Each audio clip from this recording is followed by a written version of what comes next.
Last 24 hours என்னோட Instagram டிஎம்மாக இருக்கட்டும், YouTube comment செக்ஷனாக இருக்கட்டும், ஏகப்பட்ட பேர் மதன் என்னோட அப்பா கத்தாரில் இருக்காங்க, என்னோட அம்மா கத்தாரில் இருக்காங்க, என் ஃப்ரெண்ட்ஸ் கத்தாரில் இருக்காங்க, இதை பற்றி பேசு, கத்தார் மேலே ஒரு தாக்குதல் நடந்துருச்சு, எப்படி இது நடக்க ஆரம்பிக்கும், மிடில் ஈஸ்ட்டில் இன்னும் கொஞ்சம் தூரத்தில் தான் வந்து துபாய் இருக்குது, சவுதி அரேபியா இருக்குது, இப்படி பெருசாக போயிட்டே இருக்குது இந்த பிரச்சனையை. இது நம்ம டைரெக்டாகவே தமிழர்களே இங்கெல்லாம் நிறைய வாழக்கூடிய பகுதிகள், நிறைய நாடுகள், அங்கேயே வந்து இப்போ போர் உருவாக ஆரம்பிக்கிற மாதிரி இருக்குது. எதுக்கு இப்போ குண்டெல்லாம் போட்டுட்டு இருக்காங்க, என்ன நடந்துட்டு இருக்கு அப்படிங்கிற ஒரு அச்சத்தோட மெசேஜஸ் வந்து எனக்கு கண்டினியூஸா வந்துட்டு இருக்கிறத என்னால பார்க்க முடிஞ்சிச்சு. இது எல்லாத்துக்கும் நான் வந்து நம்ம சேனல்ல வந்து நம்ம கொஞ்சம் கேண்டிடா பேசுவோம்ல, அதுக்கேற்ற மாதிரி ஒரு பதில் சொல்லணும்னா, ட்ரம்ப் அவரோட ஃப்ரெண்ட்ஸையே துரோகத்தினால ஏமாத்தின ஒரு விஷயம் நேத்திக்கு நடந்திருக்குது. அது என்ன இவ்வளோ பெரிய ஒரு வார்த்தையை வந்து ஒரு நாட்டோட பிரசிடென்ட்டை பார்த்து, உலகத்திலே மோஸ்ட் பவர்ஃபுல் பர்சனை பார்த்து சொல்றேன் தானே கேட்குறீங்க. என்ன நடந்திருக்குன்னு சொல்றேன். இஸ்ரேலும் அமெரிக்காவும் ஒன்னா சேர்ந்து முதல்ல வந்து இந்த காசா ஹமாஸ் அப்படின்னு மட்டும் சொல்லிட்டு இருந்தாங்க. பட் இப்போ அதை மட்டும் இல்லாம இந்த போரை நிறுத்தணும்னு ஆசைப்பட்ட கத்தார் மேலேயுமே தாக்குதல் வந்து நடத்த ஆரம்பிச்சிருக்காங்க. உலகத்திலேயே ஈரானும் சரி இஸ்ரேலும் சரி 2 பேரும் அடிச்ச ஒரே நாடா வந்து இப்போ கத்தார் மாறி இருக்குது. ஜெனரலா ரொம்ப சேஃபான இடம். கொஞ்ச நாள் முன்னாடி தாங்க வேர்ல்டு கப்பே, ஃபுட்பால் வேர்ல்டு கப்பே நடந்துச்சு. ஜெனரலா இந்த போருக்கும் கத்தாருங்கிற பேருக்கும் சம்பந்தமே கிடையாது. நாம பர்சனலா நான் டிராவல் பண்ணி நம்ம சேனல்ல வந்து ஃபர்ஸ்ட் பஞ்ச் ஆஃப் டிராவல் vlogsே வந்து கத்தார் தான். 2019ல அங்க அத்தனை கத்தார்ல வந்து அத்தனை எம்ஜி ஸ்குவாட் இருக்காங்க. அந்த இடத்துல வந்து இவ்வளவு பெரிய ஒரு தாக்குதல் நடந்திருக்குது. எதனால நடந்திருக்குது? இஸ்ரேல் இதை பண்ணியிருக்காங்க அப்படிங்கிறது வந்து இஸ்ரேலே ஒத்துக்கிறாங்க. பட் இது எல்லாத்துக்கும் பின்னாடி ட்ரம்ப்பும் அமெரிக்காவும் இருக்குதுங்கிறத வந்து ரொம்ப ஸ்ட்ராங்கா எல்லாரும் நம்புறாங்க. அதோட மட்டும் இல்லாமல் இந்த வீடியோ நீங்க பார்த்துட்டு இருக்கிற இதே நேரத்தில் in a very very rare move யுஏஇயோட பிரசிடென்ட், யுனைடெட் அரப் எமிரேட்ஸோட பிரசிடென்ட் வந்து கத்தாரில் போய் இறங்கியிருக்காரு. இப்படிலாம் நடக்கவே நடக்காது. 2 பேருக்கும் அவ்வளோ ஒரு ஈகோ கிளாஷ் இருந்துகிட்டே இருக்கும். பட் மொத்த மிடில் ஈஸ்ட்டும் அந்த மொத்த அரப் கண்ட்ரீஸ்ன்னு சொல்லுவாங்கல்ல, எல்லாரும் ஒன்று சேரக்கூடிய ஒரு மொமெண்ட்டாக இது மாறிட்டு இருக்குது. என்ன நடந்துட்டு இருக்கு அப்படிங்கிறத நான் உங்ககிட்ட டீட்டெயில்டாக சொல்கிறேன். ட்ரம்ப் எப்படி துரோகம் பண்ணியிருக்காருன்னு எல்லா மீடியாலையுமே ஹெட்லைன்ஸா ஓடிட்டு இருக்கு. என்ன நடந்துட்டு இருக்கு எல்லாத்தையும் உங்ககிட்ட டீட்டெயிலா சொல்ல ஆரம்பிக்கிறேன். பட் அதை பார்க்க ஆரம்பிக்கிறதுக்கு முன்னாடி கத்தார் பத்தி மட்டும் கிடையாது, மிடில் ஈஸ்ட் பத்தி மட்டும் கிடையாது, வேர்ல்டு ஃபுல்லா நடக்கக்கூடிய முக்கியமான விஷயங்கள் உங்களுக்கு ரொம்ப சிம்பிளா 10 நிமிஷத்துல தெரிஞ்சுக்கணும்னு நினைச்சீங்கன்னா மதன் கௌரி சேனலை சப்ஸ்கிரைப் பண்ணுங்க. அப்பனா தான் யூடியூபோட அல்கோரிதம் உங்ககிட்ட கரெக்டா நீங்க நெக்ஸ்ட் டைம் யூடியூப்குள்ள வரப்போ உங்களுக்கு தேவையான டாபிக்கை ஈஸியா வந்து சேர்க்கும். ஓகேவா? சப்ஸ்கிரைப் பண்ணிட்டீங்களா? இப்போ நான் எக்ஸ்பிளைன் பண்ண ஆரம்பிக்கிறேன். ஹலோ எவ்ரிவான், நான் Madan Gowri and hello my dear MG squad. Hello everyone, I'm Madan Gauri. Hello my dear MG Squad.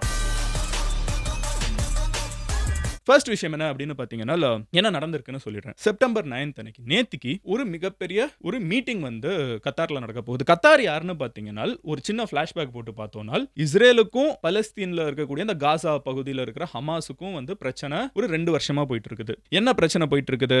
இந்த ஹமாஸ் அப்படிங்கிற அமைப்பினர் வந்து ஒரு 1200 இஸ்ரேலிஸை வந்து கொன்னுட்டாங்க, நாங்க வந்து பதிலுக்கு அதுக்கு பழி வாங்குறோம் அப்படின்னு சொல்லிட்டு இஸ்ரேல் வந்து 2 வருஷமா மொத்த காசாவே அழிச்சிட்டு இருக்காங்க. அதுல வந்து அவங்க 65,000 பேரை பதிலுக்கு கொண்டுட்டாங்க.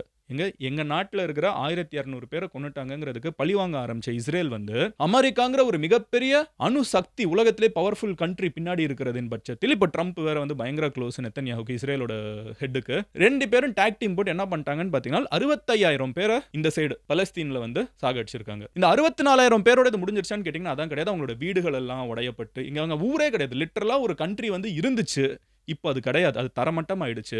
இன்னைக்கு இந்த வீடியோ நீங்க பார்த்துட்டு இருக்கிற இந்த நேரத்தில் இன்னமும் நிறைய குண்டுகள் நாங்க போட போறோம். இந்த இடத்த விட்டு கிளம்புங்கிறாங்க. கிளம்புன்னு எங்க போறதுன்னு தெரியல. அந்த சைடு பார்டரை க்ளோஸ் பண்றாங்க. எனக்கு தெரிஞ்சு இதெல்லாம் வந்து இந்த 2ஆம் உலகப் போர்ல ஜெர்மனில வந்து எப்படி ரொம்ப கான்சென்ட்ரேஷன் கேம்ப் மாதிரி நடந்துட்டு இருந்துச்சுன்னு சொன்னாங்களோ, அதை வந்து இந்த ஃபியூச்சர்ல பேசுவாங்க. அந்த அளவுக்கு கண்டினியூஸா ஒழிய விடாம கண்டினியூஸா குண்டுகளை போட்டு பொதுமக்கள் நிறைய இறந்து போற இந்த 65,000 பேர்ல மெஜாரிட்டி வந்து இந்த ஹமாஸ் நெட்வொர்க்கான்னு கேட்டீங்கன்னா அவங்களோட அதிகமாக இறந்து போறது சாதாரண பொதுமக்கள், சின்ன சின்ன குழந்தைங்க, வயசானவங்க, வீடு இல்லாம நாடு இல்லாம எல்லாத்தையும் அழிச்சு ஒரு மாதிரி தரமட்டமாக்கிட்டு இருக்கிற இந்த நேரத்தில் இவ்வளவும் அனுபவிச்சுட்டு இருக்கிற இந்த சைடு இருக்காங்கல்ல, இந்த காசால இருக்கக்கூடிய மக்கள், அவங்கள ரெப்ரசென்ட் பண்ற ஹமாஸ் வந்து நாங்க நிறுத்த மாட்டோம் போறோம், நாங்க எங்களை டிஃபெண்ட் பண்ணிட்டே இருப்போம்னு இவங்களும் பேசிட்டு இருக்காங்க. இப்ப ட்ரம்ப்புக்கு வந்து நோபல் பீஸ் பிரைஸ் வேணும்ல, சோ அவர் என்ன சொல்றாருன்னா, நான் வந்து ஒரு அமைதியை உருவாக்குறேன், இங்க யாருமே உருவாக்க முடியாத அமைதியை உருவாக்குறேன் அப்படின்னு சொல்லிட்டு ஃபைனல் வார்னிங் பேசுவாங்க. இந்த பேச்சும் ஃபெயில் ஆயிடுச்சுனால் அவ்வளவுதான், இஸ்ரேல் வந்து என்னனாலும் பண்ண உள்ளுக்குள்ள எங்களால் எதுவும் பண்ண முடியாது அப்படின்னு சொல்றாங்க. சரி, ஓகே, பேச்சுவார்த்தை நடத்தணும். எதிரிகள் 2 பேர் சண்டை போட்டுட்டு இருக்காங்க, பேச்சுவார்த்தை நடத்தணும். எங்க நடத்த முடியும்? இஸ்ரேல நடத்த முடியுமா? ஒத்துக்க மாட்டாங்க. காசால நடத்த முடியுமா? இஸ்ரேலிஸ் ஒத்துக்க மாட்டாங்க. ஏன்னா 2 பேர் மேலே நம்பிக்கை கிடையாது. 2 பேரும் லிட்டரலா போர். சொன்ன மாதிரி ஆயிரக்கணக்கான மக்கள் இறந்து போயிட்டு இருக்காங்க. சரி, என்ன பண்ணலாம் அப்படின்னு பாத்தீங்கன்னா, நியூட்ரலா ஒரு கண்ட்ரி எடுக்கலாம் அப்படின்னு யாரு ரெக்வெஸ்ட் பண்றாங்க? யுஎஸ் ரெக்வெஸ்ட் பண்ணுது, வேற யாரும் பண்ணல. ட்ரம்ப் கேட்கிறாரு. ட்ரம்ப்புக்கு இதுக்கு முன்னாடி இருந்த ஜோ பைடன் எல்லாருமே காமனா கேட்ட ஒரு விஷயம் கத்தார். கத்தாருங்கிறவங்க வந்து யுஎஸோட பெஸ்ட் ஃப்ரெண்ட்ஸ். மிடில் ஈஸ்ட்ல அங்க ஒரு மிகப்பெரிய ஏர் பேஸே வந்து அமெரிக்க ராணுவம் வந்து கத்தார்ல ஒரு பேஸே வச்சிருக்காங்க. அமெரிக்க ஆயுதங்கள், அமெரிக்க வெப்பன்ஸ் எல்லாமே, ஃபிளைட்ஸ் எல்லாமே உள்ளுக்குள்ள கத்தாருக்குள்ள இருக்குது. அவ்வளோ மிடில் ஈஸ்ட்ல வந்து யாருக்குமே வந்து இவ்வளோ ஃப்ரெண்ட்ஷிப் கிடையாது அங்க ட்ரம்ப் கிட்ட. ஓகேவா? ட்ரம்ப் வந்து பிரசிடென்ட் ஆனதுக்கு அப்புறம் கத்தார் கூப்பிட்டு அவருக்கு ஒரு தனி ஃபிளைட் எல்லாம் கிஃப்ட் கொடுத்தாங்க. ஃபிளைட் ஒரு கண்ட்ரி கிஃப்ட் கொடுத்து பார்த்துருக்கீங்களா? கொடுத்தாங்க. பேசிக்கா கத்தாரும் ட்ரம்ப்பும் எப்படின்னா இப்படி வந்து இருந்தாங்க. ஓகேவா? இருக்காங்க நேத்திக்கு வரைக்கும். ஸோ இந்த இருக்காங்கங்கிற நேரத்தில் இவங்க என்ன பண்ணுறாங்கன்னு பார்த்தீங்கன்னா, அப்போ என் ஃப்ரெண்டு வீடு தான், நீங்கள் அங்கே வந்து டிஸ்கஸ் பண்ணுங்கன்னு சொல்லிட்டு கத்தாருங்கிற கண்ட்ரியில் வந்து டிஸ்கஷன் பண்ணலான்னு சொல்லி இஸ்ரேலும் ஒத்துக்கிறாங்க, ஹமாஸும் ஒத்துக்கிறாங்க. நியூட்ரலான இடம்ப்பா, ஓகே ஃபைன். இப்போ இந்த நியூட்ரலான இடத்துல வந்து மீட்டிங் நடக்க போகுது. மீட்டிங்க்கு கூப்பிட்டுருக்கிறது யாரு? அமெரிக்காவும் இஸ்ரேலும். அதுக்கு ஹமாஸோட தலைவர்கள் இவங்கெல்லாம் தான் அந்த மீதி இருக்கக்கூடிய இன்னும் கொஞ்சம் பேர் உயிரோட இருக்காங்கல்ல, அவங்கள ரெப்ரசன்ட் பண்ணக்கூடிய ஹமாஸ் தலைவர்கள். இவங்கள ஒரு இடத்துக்கு வர சொல்லிட்டு வந்த இடத்துல அடிச்சிருக்காங்க. Can you believe it? But yeah, that has happen. கத்தார்ல இந்த தலைவர்கள்லாம் இருக்கக்கூடிய அந்த இவங்க தான் கூப்பிட்டது, இவங்க தான் கூப்பிட்டீங்க நெகோசியேஷன் பண்ணலாம், இது உங்க ஹெட் குவார்ட்டர்ஸை வச்சுக்கோங்க, எல்லாம் சொன்னது இவங்க தான். வந்து கூப்பிட்டு இந்த லாஸ்ட் வார்னிங், நீங்க சீக்கிரமா முடிவெடுங்க எல்லாம் சொல்லிட்டு அவங்க அந்த இடத்துல ஒன்று சேருவாங்கல்ல டிஸ்கஷனுக்கு. அப்படி சேர்ற நேரத்தில் கத்தார்ல என் ஃப்ரெண்டோட வீடு நீங்க உட்காருங்கன்னு சொன்ன ஒரு மொமெண்ட் இருக்குல்ல, அந்த நேரத்தில் இஸ்ரேல் அதே இடத்துல தாக்குதலை பயங்கரமாக நடத்தியிருக்காங்க. இதில் வந்து கத்தாரில் இருக்கிற ஒரு செக்யூரிட்டி அஃபீஷியல் வேறு இறந்து போயிருக்காரு. இந்த பொதுவாக இருக்கிற அந்த நாட்டோட கத்தார் நாட்டோட செக்யூரிட்டி அஃபீஷியல் ஒருத்தர் இறந்து போயிருக்காரு.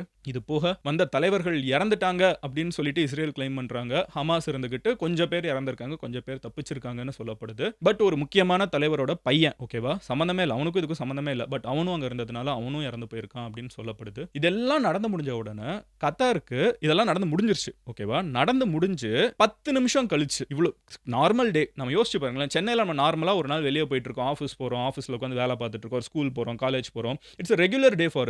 திடீர்னு டம்னு சிட்டிக்கு நடுவில் இருந்துகிட்டு பத்தி எரிஞ்சு எல்லாம் குண்டு வெடிச்சிட்டு இருந்தா எப்படி இருக்கும்? அது நடந்து முடிஞ்சு 10 நிமிஷம் கழிச்சு அமெரிக்கா கால் பண்ணி, ஏய் பத்திரமா இருந்துக்கோங்கப்பா, உங்க மேல அவன் அடிக்க போறானான்னு சொன்னா, முடிஞ்சு 10 நிமிஷம் கழிச்சு சொன்னா எப்படி இருக்கும்? பட் ஆக்சுவலா இது நடந்திருக்குது. இது நடந்து முடிஞ்சு கத்தார்ல ஒரு ரெகுலர் டே, ஒரு சேஃபான கண்ட்ரி, எல்லாருமே வந்துட்டு போகலாம். ஒரு ரொம்ப நான் பர்சனலா போயிட்டு வந்திருக்கேன் கத்தார். இந்த அரப் மக்கள்லாம் வந்து கொஞ்சம் ரொம்ப ஸ்வீட்டா இருப்பாங்க, எல்லாரும் வந்துட்டு போகணும்னு நினைக்கிறாங்க, அவங்களோட ஆயில் டிபெண்டன்சி கம்மியாயிட்டு இருக்குது, டூரிசம் டெவலப் பண்ணணும்னு நினைக்கிறாங்க, வெரி ஸ்வீட் பீப்புள். அங்க வந்து அங்க இருக்கிற தமிழர்கள், அத்தனை கத்தாரி தமிழர்கள் எல்லாருமே ரொம்ப அவ்வளோ அன்பா இருக்கக்கூடிய மக்கள் வாழக்கூடிய நாட்டு மேல கண்டினியூஸா குண்டுகளை போட்டு போட்டு போட்டு அங்க இருக்கிறவங்களுக்கு எல்லாம் என்ன நடக்குதுன்னே புரியல. திருச்சி எல்லாரும் ஓடிட்டு இருக்காங்க. இத்தனைக்கும் ரொம்ப பாஷான பகுதிகளில் போய் குண்டுகள் விழுந்திருக்குன்னு சொல்றாங்க. இதெல்லாம் முடிஞ்சதுக்கு அப்புறம் ஹமாஸ் சொல்றாங்க, இல்ல நாங்க கொஞ்சம் தப்பிக்க வச்சிட்டோம், 1-2 பேர் இறந்திருக்காங்க, உண்மைதான், 1-2 பேர் காப்பாற்றப்பட்டு ஒரு 5-6 பேர், அப்படி நம்பர்ஸ் யாருக்குமே கன்க்ளூசிவா தெரியல. இஸ்ரேல் என்ன சொல்றாங்க, நாங்க எங்களோட கோல் அட்டைன் பண்ணிட்டோம், அப்ப இதோட நிறுத்த போறீங்களா? இல்ல, இதுவும் எங்களோட ஒரு கோல், நாங்க இன்னும் உள்ளுக்குள்ள வந்து நாங்க இந்த காசால இருக்கக்கூடிய மக்கள்லாம் இருக்காங்களே அவங்களை இன்னமும் நாங்க தள்ளி கொண்டு போக போறோம், இந்த காசா சிட்டியவும் நாங்க அழிக்க போறோம் அப்படின்னு சொல்லி பேம்ப்ளெட்ஸ் இன்னைக்கு போட்டிருக்காங்க. நாங்க உள்ளுக்குள்ள டைரக்டா இறங்க போறோம், நீங்களா இன்னும் பின்னாடி போங்கன்னு சொல்லிட்டு அதுவும் சொல்லியிருக்காங்க. நம்ம எல்லாருமே வந்து இந்த ரஷ்யா உக்ரைன் பிரச்சனையை பேசின ஆரம்பிச்சதுக்கு அப்புறம் யாருமே வந்து இந்த காசா பிரச்சனை பத்தி பேசல. ரொம்ப சிம்பிளான ரீசன், மக்களுக்கு போர் அடிச்சிடும். ஒரு விஷயத்தை பார்த்துக்கிட்டே இருந்தாங்கன்னா ஓகே அடுத்து என்னப்பா இதுக்கு மேலே எவன் செத்தா எனக்கு என்னன்னு தாண்டி போயிடுவாங்க. ஆனா இது ஒரு ரொம்ப பெரிய பீட்ரேயல் அப்படின்னு சொல்லிட்டு மிகப்பெரிய பத்திரிகைகள், டைம்ஸ் ஆஃப் இந்தியாவிலேருந்து, இந்தியன் எக்ஸ்பிரஸ்லேருந்து, நீங்கள் இன்டர்நேஷனலாக இருக்கக்கூடிய பிபிசி வரைக்கும் வந்து எல்லாருமே சொல்கிறது என்னன்னா, கத்தார் வந்து ட்ரம்ப் தன்னோட நண்பன்னு நம்பினாங்க. ஒரு ஃப்ளைட்டை கிஃப்ட் கொடுக்குறாங்க, மில்லியன்ஸ் ஆஃப் டாலர்ஸ் செலவு பண்ணி ஒரு ஃப்ளைட்டை வந்து கிஃப்ட் கொடுக்குறாங்க, ஒரு ஸ்டேட் டின்னர் ஹோஸ்ட் பண்ணுறாங்க. மறுபடியும் ட்ரம்ப் வந்து கத்தாரோட கிங்கை வந்து கூப்பிட்டு அங்கே எமிரை கூப்பிட்டு வந்து ஒயிட் ஹவுஸில் வந்து மீட் பண்ணுறாரு. 2 பேரும் நல்ல ஃப்ரெண்ட்ஸு. அமெரிக்காவோட ரெப்ரசன்டேட்டிவே இந்த மிடில் ஈஸ்டில் ஏஷியாலலாம் வந்து கத்தார்னு சொல்கிற அளவுக்கு நல்லா இருக்கிற நேரத்தில் அங்கே வந்து இன்னொரு பஞ்சை கூப்பிட்டு கத்தாருக்கே தெரியாமல் அவங்க நாட்டுக்குள்ளே குண்டை போடுறதுன்னு இருக்குல்ல, அது என்னென்னு நம்ம புரிஞ்சுக்க. கத்தாரோட பிரைம் மினிஸ்டர், அதாவது இது நடந்த உடனே அமெரிக்கா என்ன தெரியுமா சொன்னாங்க, நாங்கள் ஆல்ரெடி கத்தார்கிட்ட இன்ஃபார்ம் பண்ணிட்டோம் அப்படின்னாங்க. உடனே கத்தாரோட பிரைம் மினிஸ்டர், ஃபாரின் மினிஸ்டர் எல்லாரும் வெளியே வந்து ப்ரெஸ்ஸை பார்த்து சொல்கிறாங்க, சம்பவம் நடந்து 10 நிமிஷம் கழிச்சு குண்டு சத்தத்துக்கு நடுவில் எங்களுக்கு ஃபோன் கால் வருது, இந்த மாதிரி உங்கள் மேலே குண்டு போட போகிறாங்கன்னு. இது எப்படி நாங்கள் ஏற்றுக்க முடியும் அப்படின்னு சொல்லி ஒரு மாதிரி ரொம்ப கோவமாக இருக்காங்க. ட்ரம்ப் வந்து ஒரு ட்ரூத் சோஷியலில் ஒரு ட்வீட் பண்ணியிருக்காரு. ட்ரம்ப் வந்து டைரெக்டாக என்ன நடந்திருக்கு அப்படின்னு சொல்கிறதுக்கு அவர் ஒரு ட்வீட் பண்ணுறாரு. திஸ் மார்னிங் இன்னைக்கு காலையில் the Trump administration was notified by the United States military that Israel was attacking Hamas which இன்னைக்கு காலையில் வந்து அமெரிக்க ராணுவம் வந்து என்னோட அட்மினிஸ்ட்ரேஷன் கிட்ட சொல்லிச்சு, இந்த மாதிரி கத்தாரில் வந்து இந்த மீட்டிங் நடக்க போகுது, அந்த மீட்டிங் அப்போ வந்து இந்த தாக்குதலை இஸ்ரேல் பண்ண போகிறாங்கங்கிறத வந்து அமெரிக்க ராணுவம் வந்து அமெரிக்கன் பிரசிடென்ட் கிட்ட சொல்லுச்சுன்னு அவர் சொல்றாரு. என்கிட்ட வந்து சொன்னாங்க. சொன்ன உடனே நான் ஒரு விஷயத்தை கிளாரிஃபை பண்ணிக்கிறேன். இது என்னோட டெசிஷன் கிடையாது. இது இஸ்ரேலோட பிரைம் மினிஸ்டரோட டெசிஷன். இது வந்து அவர் தனிப்பட்ட முறையில் எடுத்த ஒரு டெசிஷன். என் ஃப்ரெண்டான கத்தார் மேல குண்டு போடுறதுக்கு இது நான் எடுத்த டெசிஷன் கிடையாது. இது இஸ்ரேல் எடுத்த டெசிஷன். அவங்க அந்த டெசிஷனை எடுத்துட்டு என்ன பண்றாங்கன்னு பாத்தீங்கன்னா, என்கிட்ட சொல்றதுக்கே லேட் ஆயிடுச்சு. என்கிட்ட சொல்லி லேட் ஆனதுக்கு அப்புறம் நான் இன்னொருத்தங்க கிட்ட சொல்ல சொன்னேன் கத்தாருக்கு. But it was already too late. அவர் வந்து நான் சொல்றதுக்குள்ள அங்க வந்து குண்டுகள் போடப்பட்டாங்க போல. எங்களால் நிறுத்த முடியல அதுக்கு மேல. நான் வந்து கத்தார் மேல நடத்தின என்னோட நண்பன் மேல நடத்தின இந்த தாக்குதலை வந்து நான் ரொம்ப பயங்கரமா வந்து தப்புன்னு சொல்றேன். I feel very badly. எனக்கு நான் வந்து தப்பா நான் ஃபீல் பண்றேன், கஷ்டமா ஃபீல் பண்றேன். இனிமே வந்து இது மறுபடியும் நடக்க கூடாதுங்கிறத நான் பாத்துக்கிறேன். அப்புறம் வந்து நான் வந்து நெத்தன்யாகு பிரைம் மினிஸ்டர் இஸ்ரேலோட தலைவர் கிட்ட பேசினேன், குண்டு போட்டவன் தலைவன் கிட்ட பேசினேன். அவங்க வந்து இனிமே அமைதியா போறேன் அப்படின்ட்டாங்க. நான் இந்த குண்டு வாங்கின நாடு டோஹாவோட கிங் கிட்ட எமிர் கிட்டயும் பேசினேன். அவர்கிட்ட வந்து இனிமே நடக்காதுன்னு நான் சொல்லியிருக்கேன். விச் மீன்ஸ் அவர் வந்து he was not happy. ஒரு ஃபிளைட்டையும் வாங்கிட்டு என் நாட்டு ஒரு வாரத்துக்கு முன்னாடி ட்ரம்போட பையன் வந்து அங்க கோல்ஃப் கோர்ஸ்லாம் திறந்து வச்சிருக்காங்களாம் கத்தார்ல. என் கூட பழகிட்டு என் நாட்டு மேலே குண்டு போட்டேங்கிற காண்ட்ல கத்தார் இருக்காங்கிறது 100% தெரியுது. அப்புறம் இந்த சில மிடில் ஈஸ்ட்லலாம் வந்து சில குட்டி குட்டியா இருப்பாங்க. ஆனா இந்த இவங்க இருக்காங்கல்ல, சவுதி அரேபியா, அப்புறம் வந்து இந்த கத்தார், அபுதாபி, இவங்க ஷார்ஜா, துபாய், இவங்கெல்லாம் வந்து ட்ரம்ப் நினைக்கிற மாதிரி இவங்கெல்லாம் வந்து அவ்வளோ ஈஸியாக விட்டுட்டு போகிற ஆட்கள்லாம் கிடையாது. எல்லாருமே தனிப்பட்ட முறையில் மிகப்பெரிய ஒரு கோலை வச்சு தான் இன்றைக்கி அவங்க கண்ட்ரிஸ் எல்லாரும் பில்ட் பண்ணிட்டுருக்காங்க. ட்ரம்ப் வந்து இது ஓகே பண்ணிக்கலாம் பார்த்துக்கலாங்கிற ஒரு ஆங்கிள்லேயே பேசிகிட்டு இருக்காரு. அவங்க அது he was not pleased. So கத்தாரோட எமிர் வந்து ஒழுங்காக பேசலை அப்படிங்கிறத வந்து நம்ம ட்ரம்ப் என்ன சொல்கிறாரோ அதை வச்சு நம்மளால் புரிஞ்சுக்க முடியுது. கடைசியில் என்ன சொல்கிறாரு, நான் இது ஒரு ஆப்பர்ச்சுனிட்டியாக வச்சுட்டு அமைதி பேசுவோமா அப்படின்னு. யார் பேசுவாங்க அமைதி? வாட் எவர், இதான் நடந்திருக்குது. இப்போ இதுக்கு அதர் சைடு என்ன நடந்துட்டு இருக்குன்னு பார்த்தீங்கன்னா, கத்தாரோட ஹெட் என்ன சொல்கிறாங்க, இது முழுக்க முழுக்க போய் எங்ககிட்ட சொல்லப்படவில்லை. இது வந்து நாங்கள் ஆல்ரெடி சொல்ல வந்தோம், அதுக்குள்ளே இது நடந்துருச்சு. அமெரிக்காவோட பெர்மிஷன் இல்லாமல் இஸ்ரேல் இதை பண்ண வாய்ப்பே கிடையாது. ஏன்னா அமெரிக்கன் பேஸே அங்கே இருக்குது. பை டிஃபால்ட்டே இப்படி ஒரு குண்டு வருது, அங்கே அமெரிக்கன் பேஸ் இருக்குன்னா பை ஆட்டோமேட்டிக்காக இவங்க பதில் அடிக்க ஆரம்பிச்சிருவாங்க. யார் அடிக்கிறாங்கன்னு தெரியலன்னா அடிக்க ஆரம்பிச்சிருவாங்க.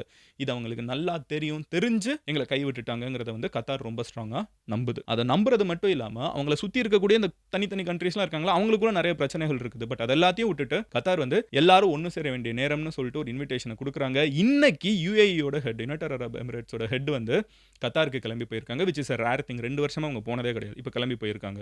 மிடில் ஈஸ்ட் இஸ் ஒரு ஒன்றா சேரக்கூடிய ஒரு மொமெண்ட்டாக மாறிட்டு இருக்குது. அவங்க எல்லாருமே ஒன்று சேர்ந்துட்டு இருக்கிற ஒரு மொமெண்ட்டாக இருக்குது. பட் இதை வச்சுட்டு அவங்க போர்லாம் பண்ணுவாங்கன்னு நான் நம்பலை. அது பண்ணவும் மாட்டாங்க. Because size wise, weapons wise கம்ப்ளீட்டாக டிஸ்ப்ரொபோர்ஷனேட் இஸ்ரேல் அமெரிக்காவெல்லாம் கன்சிடர் பண்ணுறப்போ. பட் இவங்க ஒன்று சேர்ந்து அமெரிக்கா கூட ஏதாவது ஒரு பிஸ்னஸ் பண்ண மாட்டோம்னாலோ, இல்லை எங்கள் கூட இனிமேல் பழகாதீங்கன்னு சொன்னாங்கனாலோ, அது அமெரிக்காவுக்கு, ட்ரம்ப்போட ஈகோவுக்கு, ட்ரம்ப்போட நோபல் கனவுக்கு மிகப்பெரிய ஆப்புங்கிறதுல செகண்ட் தாட்ஸே கிடையாது.